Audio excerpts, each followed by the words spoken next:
Good evening. I'm David Gergen, and I have the pleasure to welcome you to the Kennedy School Forum, one of the prestigious forums in this community, one of the most prestigious forums in this community. And tonight we're graced by the presence of Wendy Kopp. We're delighted to have you here, Wendy. Thank you. And she's going to be engaged in a conversation with the dean of the school. A few words about Wendy Kopp. When she was a senior at Princeton in 1989, she wrote a senior thesis calling for a teacher corps. Be careful of what you write in a senior thesis because she decided to try to put it into action. Many people believed it would never work. Within the first year, she had 2,500 applications. It got off the ground quickly. Some philanthropists helped make it a reality. But it has now grown into I think that foremost force for education reform in the country. It is an enormously successful program that has had an extraordinary appeal to the younger generation. As many of you know, Teach for America asks college seniors to apply and then, if accepted, to spend 2 years teaching in the toughest urban and rural schools in the country. This last year, there were 6,000 spots available. There were 60,000 applications, 10 to 1. Almost as hard to get into Harvard as it is to get into Teach for America. They have 32,000 alumni now. And what's interesting about this is cynics said in the beginning, the folks who come into Teach for America, they're just going to punch their card and improve their resume, and off they're going to go to business school or law school or something of that sort. 65% of the alumni are working full-time in education reform. That's a remarkable number. And if you look at the successes around the country, let me just tell you just for a moment about New Orleans. Before Katrina, the graduation rate in New Orleans in high school was 54%. The hurricane actually turned out to be a blessing in disguise in many ways because it brought a great number of young people who wanted to come to New Orleans and participate in the renewal of New Orleans, and Teach for America was right out there in front. Today, 1 in 5 New Orleans teachers come from Teach for America. 40% of the school principals are TFA alums, and the graduation rate has gone from 54% to 78%, several points above the national average. That's progress. For New Orleans, there's a miracle going on in New Orleans, as is beginning to appear in a number of other cities that I'm sure we'll hear a little bit more about tonight. Excuse me, if you can tell, I'm an advocate. I have the privilege of being on the board and serving with some other folks from this good university, and I'm a big believer in it. Wendy, as time went on, and this was such a success, other countries noticed. They started coming to her and said, "Can you help us start Teach for America in our country?" And she formed an organization called Teach for All. It's a global organization. And in the last year, a couple of years, she's made a transition from being the active CEO of Teach for America to being the chairman, an active hands-on chairman of the board for Teach for America, as she's taking on responsibility for this global challenge. And I'm sure we'll hear more about that tonight. This has not been an easy ride. Education is terribly politicized in this country today, far more than it should be. Whether it's Common Core, as we saw what happened in Indiana yesterday, or it's charter schools that are controversial, say in New York, and there's a political fight over that on one issue after another. These are really difficult issues, but still, the young people sign up and say, "Sign me up, I want to go do this." So we're going to hear from her tonight, and as I say, having this conversation would be our dean, who has been here now some 10 years. And you should know that before he became dean and became absorbed with trying to renew and build this school, in which he's done such a wonderful job at, he was renowned as a scholar and as someone who brought theory to practice and was a major architect of welfare reform in this country, which was a very, very difficult issue, but he's been a scholar on poverty and other issues. He's the perfect person to talk to Wendy about how are we going to close the education gaps in this country so that no children will be left behind, and one day, all children, as Wendy would say. Thank you. Over to you, David. Thank you. Wendy, it's a tremendous honor having you here. As you know well, We have quite a few Teach for America graduates here in the school at any one time, and many more of our own graduates. So we share your passion for making the world a better place. And indeed, I'd like to just start by asking you, you know, this is always described as someone whose senior thesis, and even in your book, you're, well, what should I write about? And all of a sudden there's this, and then you, for the last 25 years, near as I can tell, you've gotten no sleep. She's even got a cold today, so be aware. Where does this passion come from? Yeah. And what keeps feeding it? I think my initial passion, well, they're linked, but I think different things may probably, is this? We'll work on it, don't worry about it. Okay. Kept me going, then led me to start. I mean, honestly, the original, I mean, I was obsessed. I mean, literally the minute I thought of this idea, I was obsessed. And it's true that I've been obsessed ever since.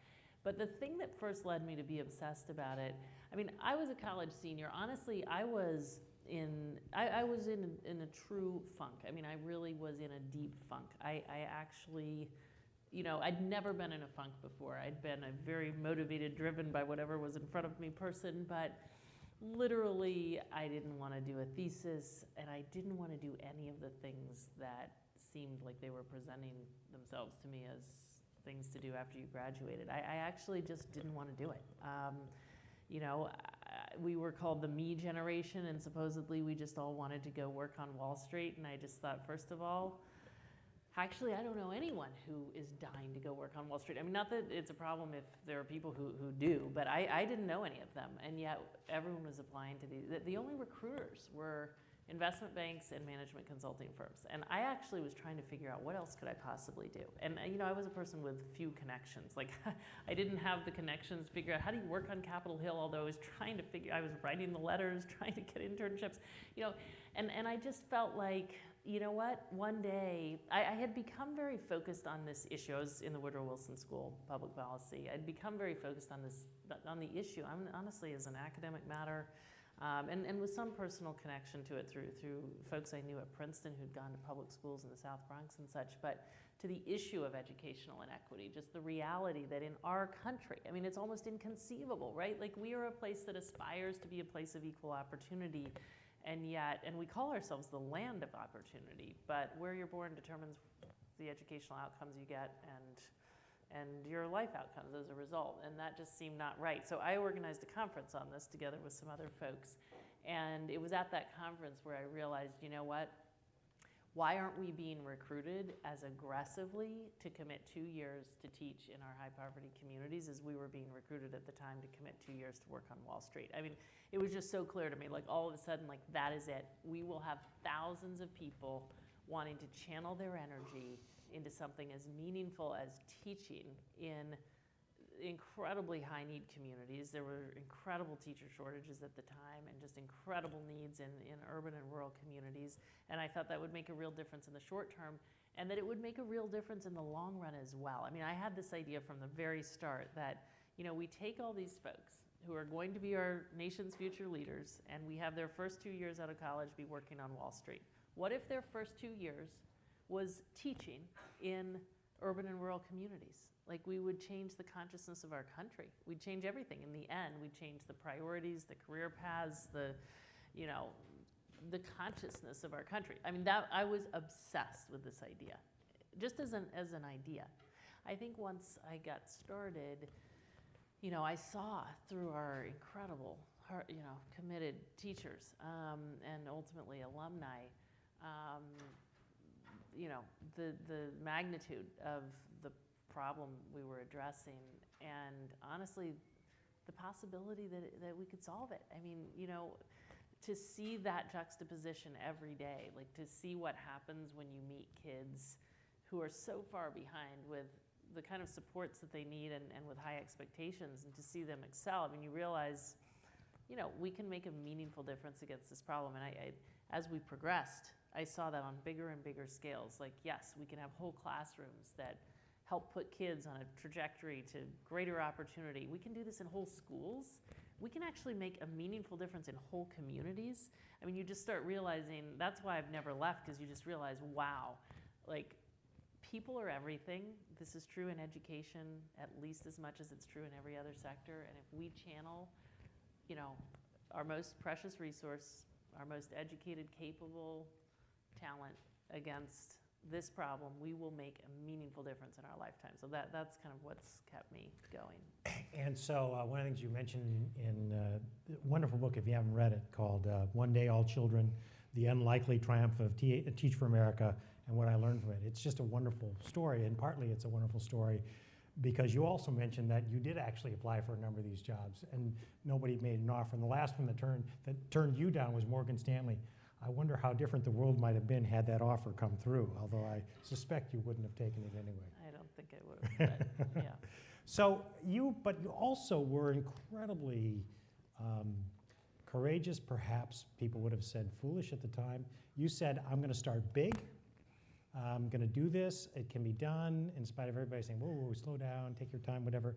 I want 500 people the first year. I need $2.5 million. I'm going to go crazy recruiting them. You got the 500 people recruited.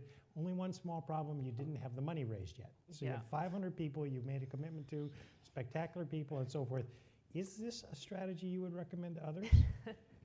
This is a really tough question because, so I had, as I have articulated, I guess, real conviction in this idea. But beyond that, the timing for this was absolutely perfect, right? Like, it was one of those things, I swear to you, if I hadn't started it, someone else was going to start it within the next 6 months. I was actually right about that analysis. I mean, the mood on college campuses, it was true. Like, I wasn't alone. I was one of thousands of people who were just searching for a way to make a real difference in the world without finding the path. The environment in school districts, I mean, this was the days of headlines of, schools opening in New York and LA with 1,200 vacancies.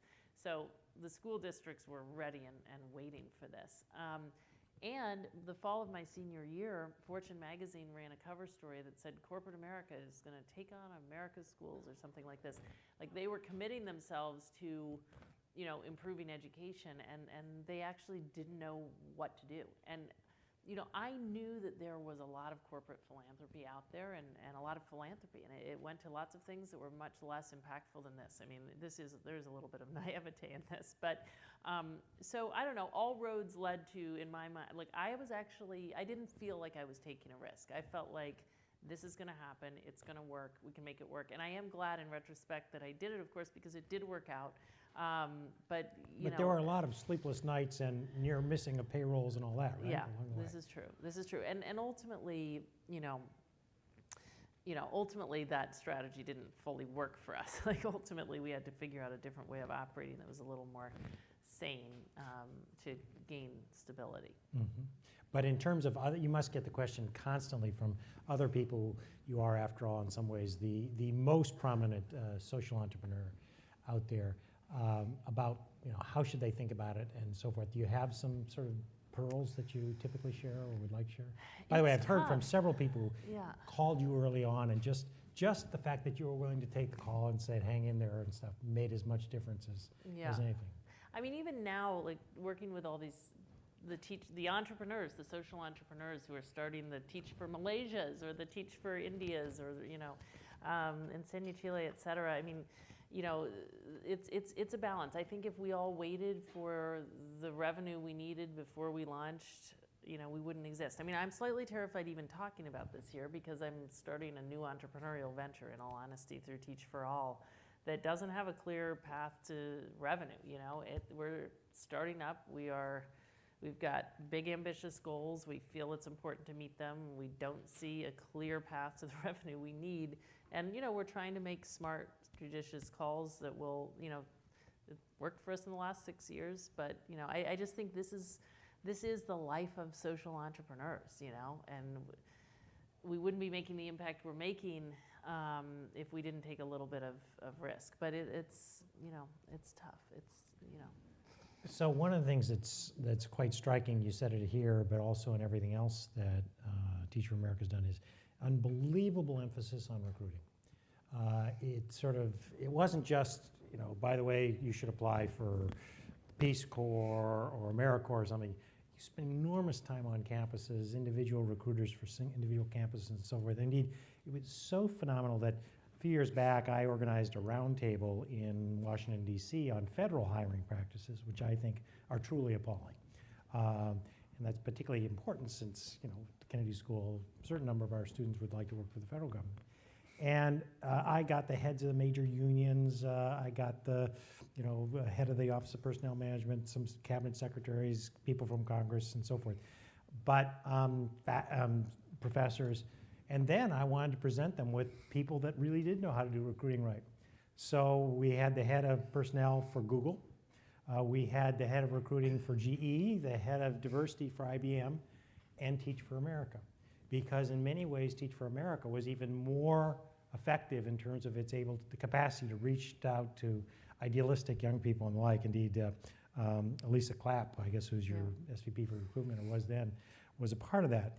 So, but tell me more about why this preoccupation. I mean, they're terrific folks. You spend enormous money on this. I mean, is it worth it? Although we don't spend nearly as much as some other institutions out there, like our banks, consulting firms, and even the U.S. military. So I will say, I mean, this is the core proposition of Teach for America. I mean, the thing that, you know, we've realized we need to obsess not only about recruitment, but about, you know, and selection, but about how to train and support them as well. But, you know, this is our mission. Like, you know, we think, you know, truly, if you get a bunch of people working to improve education in a room and ask them, what is the constraint?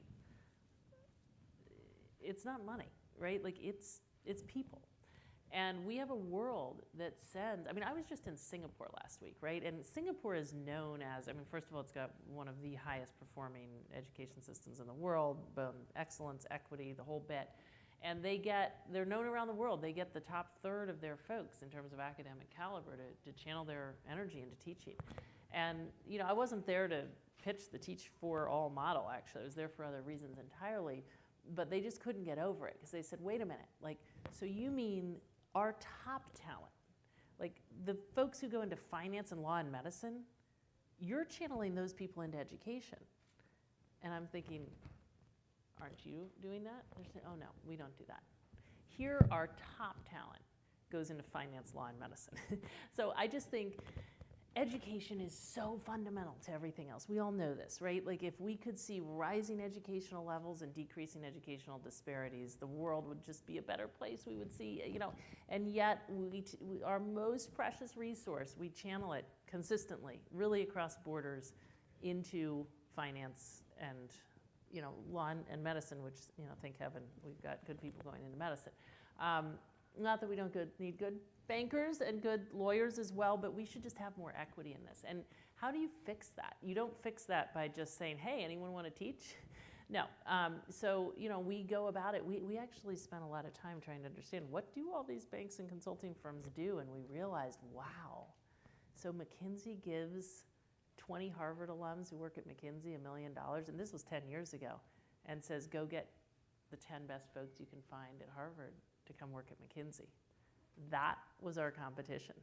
So that informed the Teach for America recruitment strategy. We don't have $1 million, and we don't have 20 alums from Harvard hanging out with time to go wine and dine people at Harvard, so what are we gonna do? And you know, it informed our strategy in big ways. You know, we realized that in addition to the marketing stuff and the kind of positioning of Teach for America, we were gonna have to do the same kind of relationship building that they did, and it informed this approach of identifying our top prospects and cultivating them over time.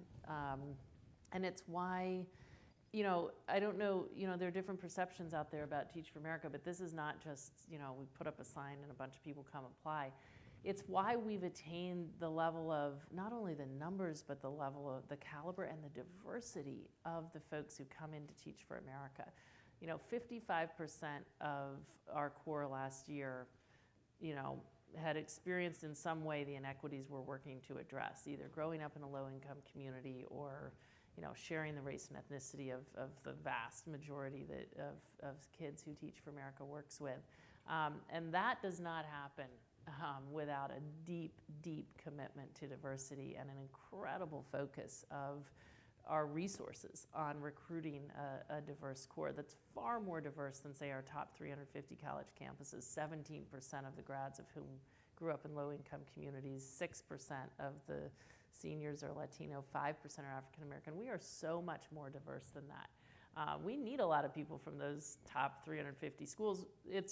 We find a lot of people beyond those top 350 schools, but of course we need people from those schools channeling their energy into education, and they've got to be a lot more diverse than the people in those schools now if we're going to be successful in this effort. So yeah, we think putting a lot of energy into very intentionally recruiting the folks we really need to drive the kinds of not only immediate changes in classrooms, but long-term changes over time is So let me ask the question that many people here have. What do you have to do to get into Teach for America? What are you looking for?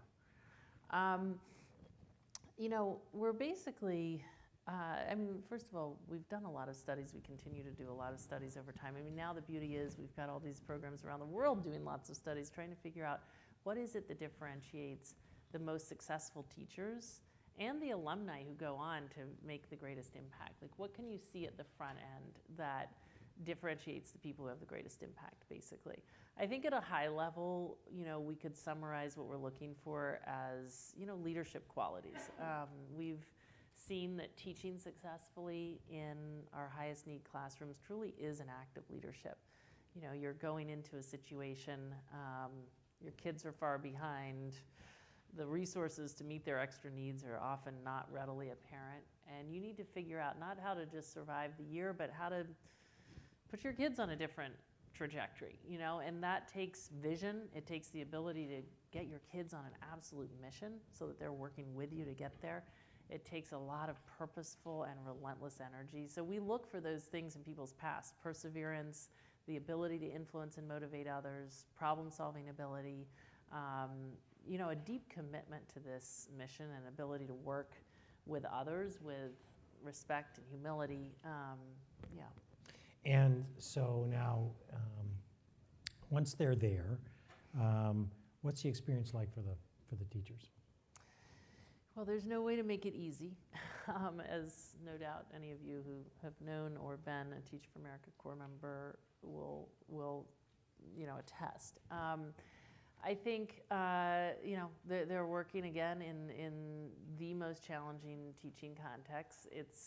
They're seeing their kids bring into their classrooms so many challenges that more privileged kids would never know exist, and they're working in schools that were never set up to meet the extra needs of these kids. So the only way to feel successful is to go way above and beyond our traditional expectations for what should even be the responsibility of a teacher. So it's incredibly challenging.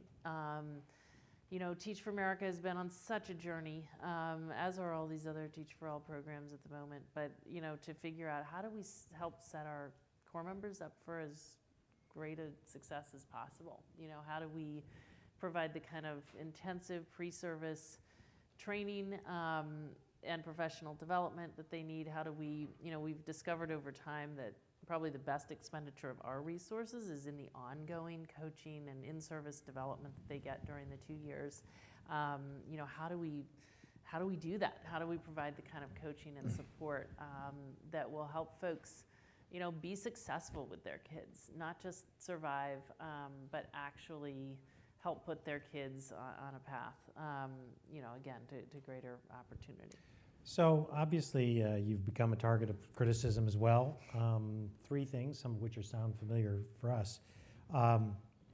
There's a certain arrogance of look, we want to take the best college kids from the best universities and so forth, and they're going to waltz. We're going to give them 5 weeks of training, and they're going to waltz in and be teachers. Related to that, people will emphasize sometimes the fact that a significant majority of people don't stay beyond 5 years in teaching per se, although maybe in other things. And it's related anybody who's been a teacher or even at college level, which is much easier. At first, you're just so-so. You have to learn it, you get better, and so forth. And is this creating more instability than others? So how do you respond to those? You hear these things all the time. How do you respond to that? It's very easy to tear this apart, right? Like, especially if you're sitting up here in an ivory tower.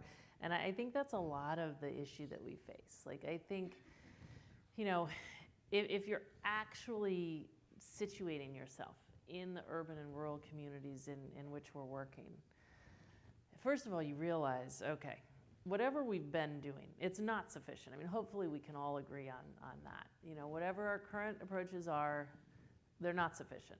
You know, we've got a world where 8% of our low-income kids will get through college in the same country where 80% of the top quartile family income kids will get through college. Like, pretty radical disparities. And it's even worse than that. I mean, it's hard to internalize that, but you get into these high schools and some of these communities and realize we're actually graduating, in some cases, 30% of the kids in this high school. And, you know, the kids we're graduating have an 8th grade skill level on average. So, you know, we're letting, in our country, we're just letting the cycle of poverty perpetuate itself, even in the face of evidence that we can provide kids the kind of education that gives them the tools to get out of poverty. So, you know, when you get into that, you realize, first of all, I mean, I don't think we can blame any one person, actor, or group for this problem, right? Like, it is a deeply systemic problem. I've said this before in this talk even, but, you know, we don't have it because teachers are terrible. That's, in my assessment, that's not why this problem exists. We have this problem because the kids are facing incredible challenges, inconceivable to most people in this country, right? And, you know, again, they're showing up at these schools that were never set up to meet their extra needs so that they could have equal outcomes. So, you know, you've got teachers stuck in the system and kids stuck in the system, and it's perpetuated by a lot of mindsets about what's possible for low-income kids, or what's, you know, and policies and practices that kind of derive from those mindsets. So you've got this big vicious cycle. You know, we're not going to be able to solve that problem through fixing any one thing, right? Like, you can't fix the teachers and fix that problem. Heroic teachers can maybe help mitigate it for the kids growing up today, but, you know, heroic teaching is probably not attainable. You know, 1 million teachers working with low-income kids in our country for not just 2 years, but their whole lifetime. I mean, so, you know, ultimately we're going to need to make a lot of change to fix that problem. We need, you know, who's going to do it? That's I guess the question, like, who's going to do it? Because we know we can have change. Like, people can create a lot of change. Like, we see that in Teach for America. We see it in a lot of other things. So we just think we got to channel we've got to channel our most equipped energy and talent and people against that problem if we're going to ensure that our country lives up to its ideals. And yeah, we think having them teach for 2 years, I mean, it's not about us, right? It's about the school principals. They keep hiring our people. This year, we have 1,000 more requests for Corps members than we're going to be able to meet from the schools in the communities in which we're working. Like, they want these folks. They know what they're getting, and they want them because they think they bring a tremendous amount of commitment, a tremendous amount of energy. They know they commit 2 years. They're hoping they'll keep them. It's actually, you know, they stay at greater rates during the 2-year commitment because there's such churn in these schools far beyond our Corps members. And many of them stay beyond their 2 years, so they're thinking, you know, we want to bet on this. And we need some of them to stay in teaching, right? And they do, thank heaven. And you know, the more the merrier. But hopefully some of them will go, right? Because, again, the people who are out there criticizing Teach for America because supposedly we think everything can happen in schools and we should just fix schools and we're so heartless because we're ignoring poverty. No. This is why we have a 2-year commitment. We need some of these people to leave and to figure out how to fix our urban and rural economies and the social services system and the healthcare system. And we need others to leave the classroom because the minute you've taught, you know, like, we can fix some of it through teaching, but we better change the way schools are set up and led and organized. And once you're a school principal, you realize we better change the way our school systems are functioning. So there's a lot of stuff that needs to get done. And we think we need to channel as much energy and talent against it as we possibly can. Well, and this is one of the most interesting things in recent years. I mean, you've gone well beyond the classic Teach for America model, if I can use that. You're also now focused on how do you get more of these graduates to become public policy leaders in one form or another. Very uncommon, really. NGOs normally stick to your knitting, whatever, don't produce people to change the whole system, and that's often a criticism. So I'd be interested in how you got there, but on the other hand, it's also made you a target. You were always a target for controversy, but this has really magnified it, and it feels more generally just the amount of hostility and polarization around education is now mirroring to some degree the hostility and polarization is more broadly. So, I mean, A, why the leaders, and B, what's going on? I mean, how do you help us understand why education's got so polarized? Yeah, it is so unfortunate. And why are you such a target? Well, the way we got to these various initiatives, leadership initiatives like political leadership initiative, or the social innovation initiative, or the school system leadership initiative, or the teacher leadership initiative. Teach for America has a number of initiatives to kind of support and accelerate the leadership of our alums. I mean, that was just a natural extension of the model, right? Like, it was just realizing, just like we realized, there's a lot more we could do to recruit, a greater number of and a greater diversity of college students, and there's a lot more we could do to better train and support them. Then we realized there's a lot more we could do to ensure that every one of them is maximizing their potential as alums, and that led to these various initiatives to try to streamline and clarify the path to leadership. Like, you start working for these consulting firms, and it's clear, 2 years, and then this, and then business school, and then, and it's not as clear when you go into this kind of social change work. So we realized, we'll keep a lot more people, and we'll get them into positions of influence earlier, and they'll have a greater impact if we do more to support them along the way. It was really just that. It is very unfortunate, I think, the state of the current public discussion around improving education. And I think, I think there are some folks who have sort of taken some polarizing stances. I mean, some of them are lumped certainly in the reformer camp, and some of them are very much about actually trying to send the message that, and I think truly believe that we don't have a problem, today in American education, and all these people trying to change things are misguided, and we want to kind of keep things the way they are. And I think some of those folks have created a lot of, real platforms and spend a lot of energy communicating. And I think a lot of other people who are working very, very hard to improve things for kids, particularly in our urban and rural communities, honestly, they have their heads down and they're not sharing out,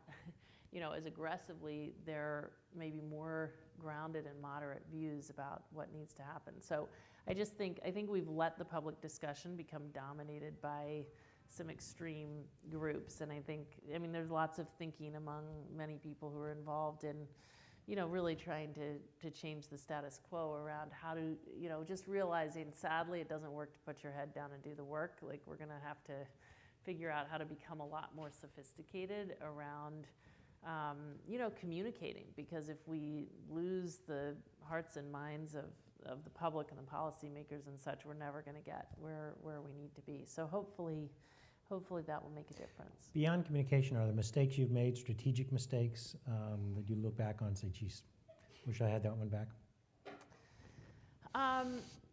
Well, I think that in terms of TFA or in terms of I think most of the, I think the controversy around Teach for America is in part a function of, there's just so much vitriol and contentiousness in the broader education reform movement. It's, by the way, not just education.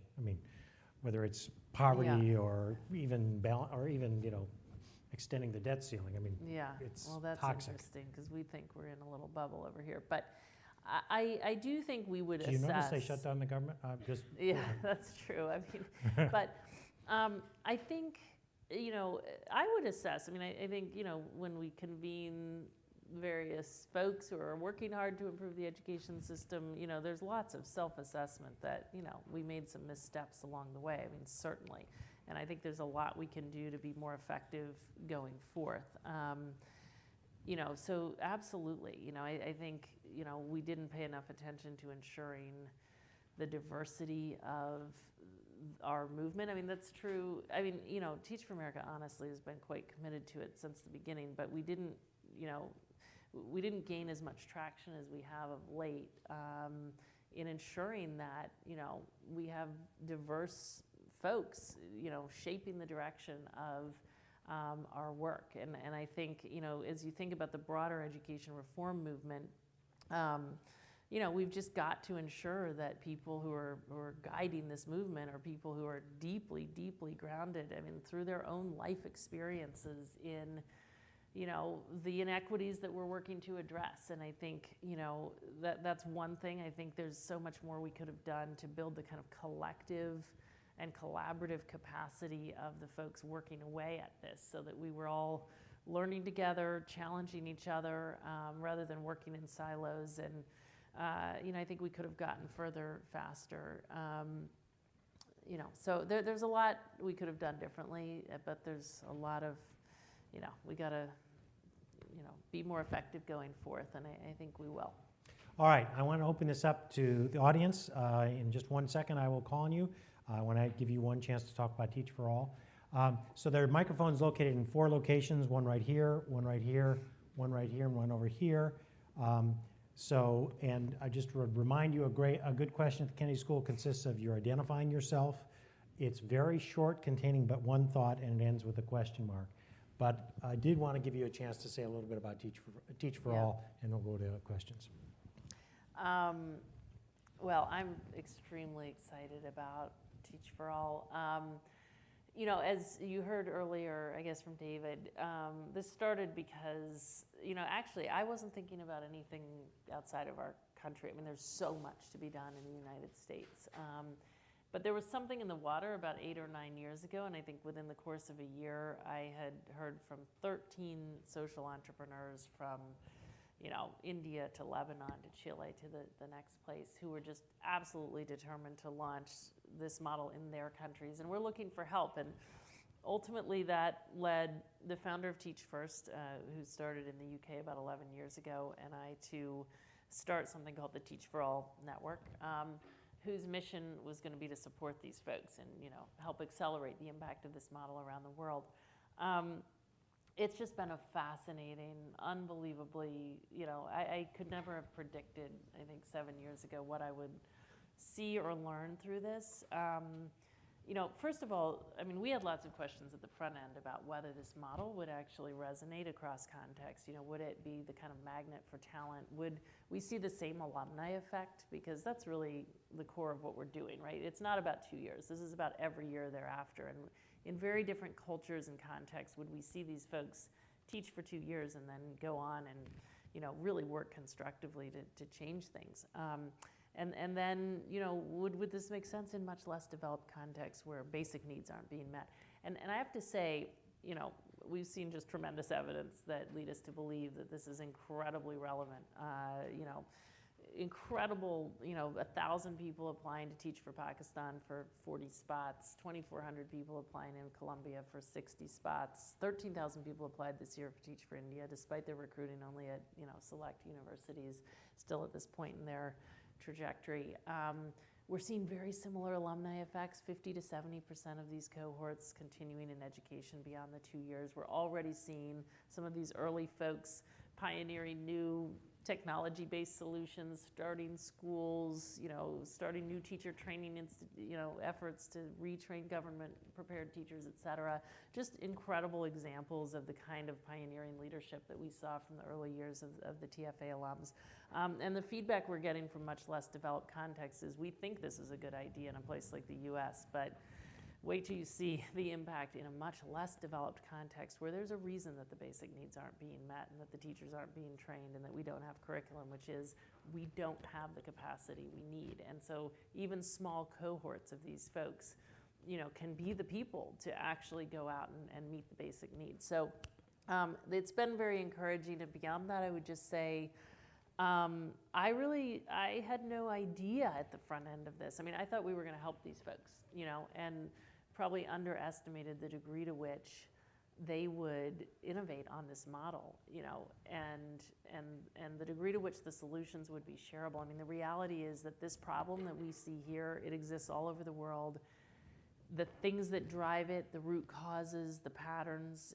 It's so phenomenal to see how, as diverse and different as places are, the nature of this problem is remarkably similar, and it really means the solutions are shareable. So I'm realizing we're at the front end of something that's going to have programs in ultimately, I don't know, nearly every country in the world, channeling their top talent against this problem in diverse cultures that inspire innovation as part of a global network where people are sharing solutions. And I think it just has huge potential to accelerate progress here in the US and around the world, and that we have a great shot at, really helping to fuel a movement that ends up increasing educational levels, decreasing educational disparities. So I'm very enthused about the possibilities. It's exciting. So I'm going to start right over here. Sharon Darris, mid-career student here at the Kennedy School. I was wondering if you could just talk a little bit about how the organization's culture has evolved over the past 25, 26 years. Teach for America's culture, you mean? Yeah. What's at the core of your question? Meaning? So, initially, I think the organization's been very focused on developing leadership, for example. You spoke about that a little bit earlier. But I mean, has that changed? And then also, I have some classes at the education school, for example, and I've noticed that students who are recent alum of the organization speak about how they don't feel as passionate about the organization as they've heard the organization or older alum felt about their experience, 10, 20 years ago. Yeah. I mean, that's helpful. There are lots of folks, and I myself, when I was there, and, my successors now, who have worked very, very hard to build a culture around the core values of Teach for America, transformational change, like the sense of urgency, like we have to make a meaningful impact, in our 2 years and every year thereafter because of the magnitude of this problem. The value of diversity, the value of, supporting each other through this, among others. And, I think a few things have made this very challenging in recent years. One was the fact that Teach for America has grown absolutely, quite dramatically. We're still bringing in 500 people a year at our 10th year. And now we're bringing in 6,000 people a year, 11,000 teachers across 48 regions, 2,500 staff, 32,000 alums. And, there were many reasons to grow. And, honestly, if we hadn't made those choices, we wouldn't be making the impact we're making in places like New Orleans and many other communities across the country. But there are consequences to the pace of growth that we pursued. I mean, in hindsight, maybe I would have done that slightly differently. I mean, Jim Collins looked at our growth rate and was like, I missed a plane because of it. I mean, he's like pacing around saying, this is a disaster. Organizations it's gonna take you 6 years to dig yourself out because you just cannot maintain the kind of culture with this pace of growth. So I think that's part of what happened. I think another part of what happened, which compounds this, is, we're now operating in an environment where the critics of Teach for America, who have a lot more communications capacity than we do, in all honesty, our people hear more from them than they hear from us. And Teach for America is trying to change that, and will change that. But I think that's another piece of the puzzle. So I think all of that has compounded things a bit. But there are lots of very good people at Teach for America working to get folks deeply centered in the values that this whole thing has to be built on, and making lots of progress. So hopefully you'll start hearing different things before long. Great. Right up here. Hi, my name is Ben Bolger, and I'm a Harvard alum. I grew up in Michigan, and places like Detroit and Flint, Michigan have very disparate funding for public schools compared to wealthier areas in the same state. And my question is, with regard to educational reform, do you think it's realistic to demand more equitable funding per pupil, per school, or should education reform focus on other remedies? Is it unrealistic to demand equality of funding for students? I mean, I think many of the folks who've been working for improved outcomes have successfully, created much greater equity. And in fact, in some of these school systems, we have even better systems that actually put more money into the highest need kids. So I think that's absolutely a piece of the puzzle. I think it probably has to come in concert with efforts to better spend the resources we do spend, because I think there's such sort of public discontent with, you know, the outcomes that we're seeing for the dollars we are spending. But I think, you know, we've seen, you know, many people working to improve the system who have succeeded in creating greater equity in finance while creating significant change at the same time. Over here. My name is Peter. I'm a postdoc in the physics department, and though I don't often admit this, I actually went to Princeton. So my question is on inner city STEM education. And so if you, I'm not a statistician, but you know, if you have a graduate degree in any kind of physical science or engineering, you're basically going to have a good job, right? The unemployment is like sub 1% for physicists or something. And yet when we look, right, if we ask how many people get those, say, graduate degrees that come from, say, the lower quartile and from an underrepresented minority, it's basically zero, right? I mean, you have to look very, very hard. It's almost, you know, I don't know, 1 in a million or something. But and in a very non-ideological way, like nobody seems to have anything close to a reasonable solution, right? And you know, you could, when there's zero, there's no real base to build on. So I was wondering if you had some thoughts on, is there an actual practical way to take, you know, to get this going?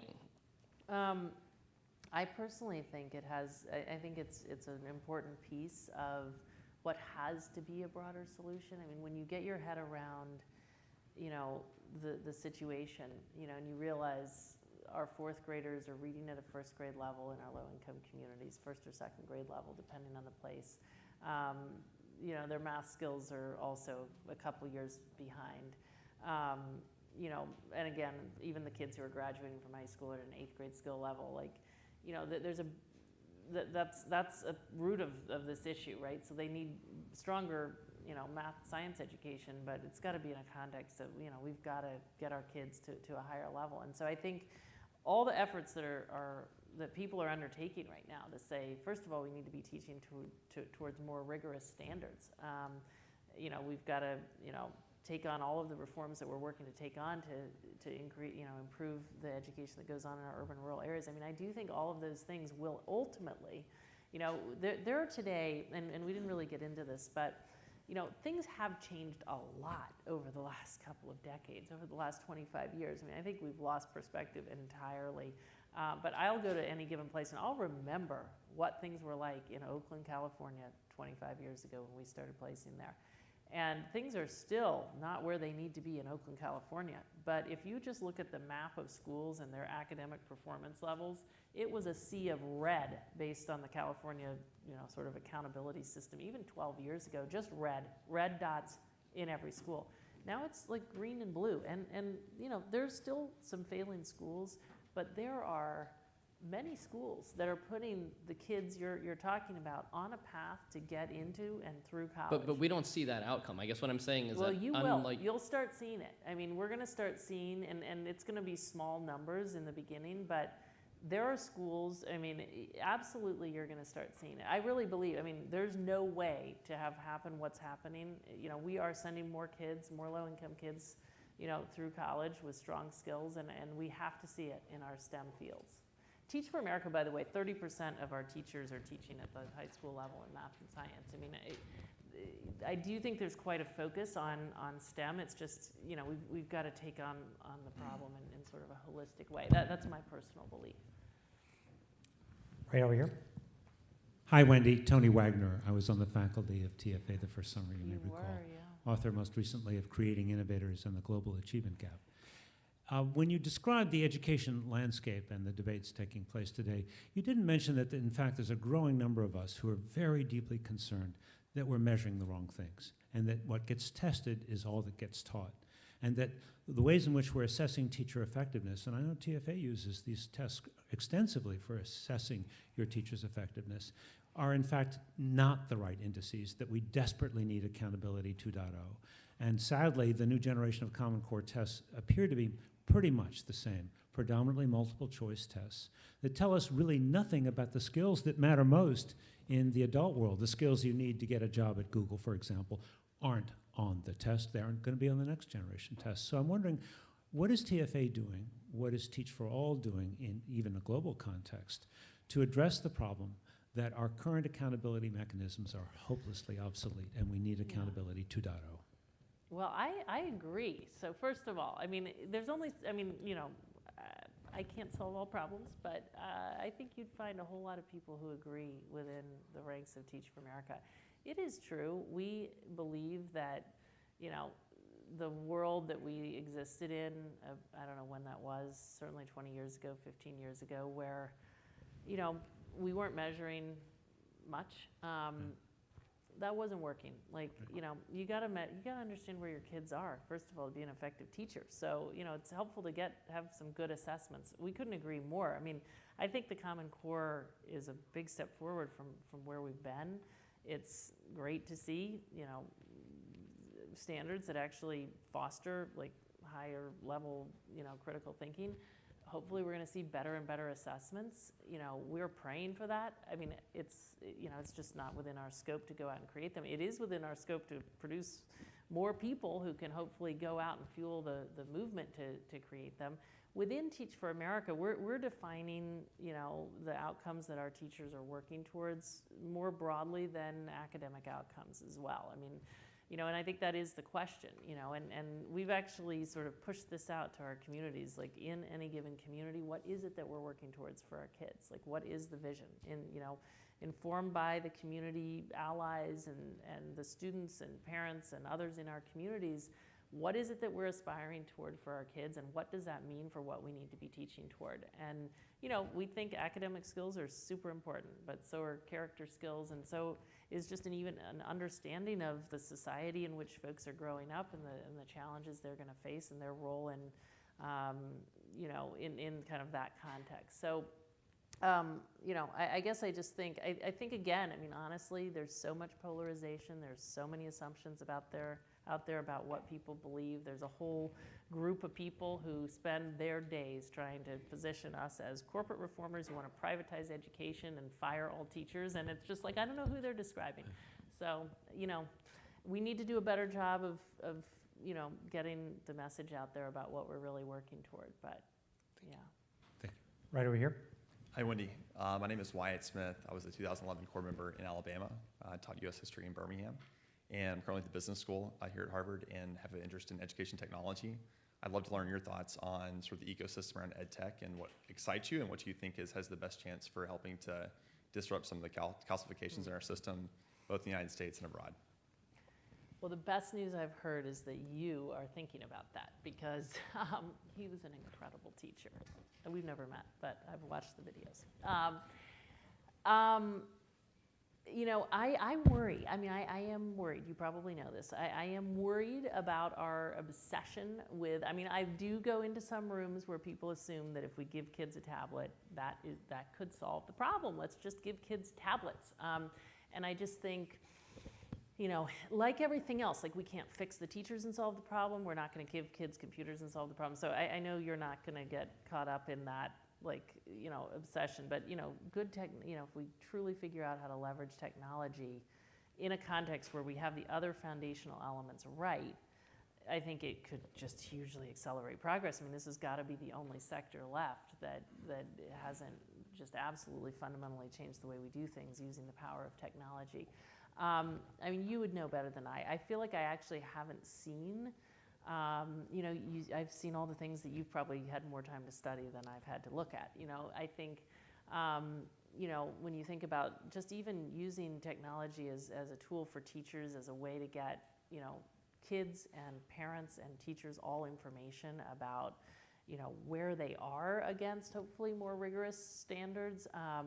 And ultimately as a way to, I mean, can't we figure out how to use some of this gaming technology that is so addictive for kids to actually help them learn good stuff? So I think there are probably multiple applications. And I just think, we need more really successful teachers who actually know what it takes to help motivate kids and get them to learn to put their heads around it. I think that'll help a lot. Right up here. Hi, my name's Sitza Gofard. I'm a junior at the college. I wanted to ask you about your work with Teach for All in comparison to Teach for America. I assume that as you expand your global mission, not all countries face the same problems of excellence and equity in their education systems as the US does. And likewise, I imagine at least, that many places in which you're starting to implement Teach for All have, I guess, received the idea, this novelty of the idea a little differently. So I wanted to ask you, what are the couple of biggest differences between your work with Teach for All and Teach for America, and what are the challenges you're grappling with right now? Well, actually, so what's interesting is this problem that we're addressing it's pervasive all around the world. I mean, all around the world, socioeconomic background predicts educational outcomes. I did just see kind of the latest kind of OECD report that shows that countries, some countries are more successful than others at breaking that link, but in really every country, it's still predictive. And it's probably a much bigger problem than most people realize. You think about China, where 80% of the urban kids, 40 million urban kids, go to college, and 3% of the 200 million kids in rural China are going to college, or even going to college, or even starting college. We think about India. People are always talking about India, and you've got all these folks writing columns about how we're losing the education race to India. They're educating 3% of their population in the way that anyone in this broader community is remotely educated, right? 60% of their kids don't get through 5th grade, and 90% of them don't get through 12th grade. So there are just massive issues and inequities all over the world. And honestly, I mean, there is a lot of diversity, and there are some contexts where you just realize the challenges are so extreme. I mean, you start breaking it down in India, and just the scale of the problem, the hundreds of languages that are in use, the absolute, there's no infrastructure at all. The state of the, current systems around recruiting and training and compensating teachers are just, it's just way far behind anything that we know. So there are very extreme challenges, but what I would say is the most striking thing is the patterns, really. Like, if you start spending time in classrooms, you realize the existence of the most marginalized kids in these countries is much more similar to the existence of marginalized kids in other countries than it is similar to the privileged kids in those countries. And what they need in their teachers is much more similar than it is different, and then you start talking to the school principals and realizing, wait, no, the mindsets that you run into that limit performance that's another universal. And then you get into the policy community. And so they're real patterns. So I would say that's actually the biggest lesson I've taken. Like, there are real patterns, and it means the solutions are shareable. And I think as a result, I've just come to believe, as we're producing our future leaders, let's produce them in a global context so that people are learning from each other, and we're not all just reinventing the wheel. I mean, we can get where we're trying to go much more quickly if we're learning from each other. Sorry, this is going to have to be the last question. Hi, Wendy. My name is Lisa Chin. I'm a Teach for Australia graduate and currently studying education policy, so I'm here because of you. Thank you. That's great. My question is, you talked about the similarities and the universality of education reform around the world. What are some of the most promising and also disturbing trends that you see currently globally within education policy?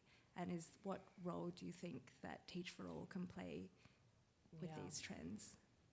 The thing that I've seen is that, in this country, and I've really seen this across the world, is that, I do think there's a lot of commitment to improving education. I mean, people want to solve this problem, and they want to solve it, quickly, like tomorrow would be good. And so that leads to this kind of lurch from one silver bullet solution to another. I could go back in this country and name each of the last, 20 years in this. And if I go back far enough, I mean, you'd be amazed at what we thought was going to solve the problem, like project-based curriculum. If we could just engage all of our low-income kids in the same curriculum as the kids at Exeter, that would be it, and we're probably about to come back to that. But, now we're in the era of the fix the teacher. I mean, fix the teacher will fix the problem. You know what? It won't be possible for reasons we've discussed, right? That is a phenomenon all over. I mean, it's amazing. I find myself in these government offices, and I mean, they're pursuing silver bullets based on evidence they think exists here, like magnet schools, just like the US. I'm like, which ones? Like, which thing are you pursuing? So I feel like that's the thing that we're up against. Anyone who's taught for Teach for Australia or for Teach for America knows there's no one thing. Like, this is going to take doing a lot of things really, really well. And I think that's actually the biggest thing that we can bring to this. And it's what I see this generation of folks bringing as they, you know, start running schools and running school systems and you know, coming into policy roles and such. And I think that's promising. There's more and more research out there too about what is differentiating the fastest improving school systems.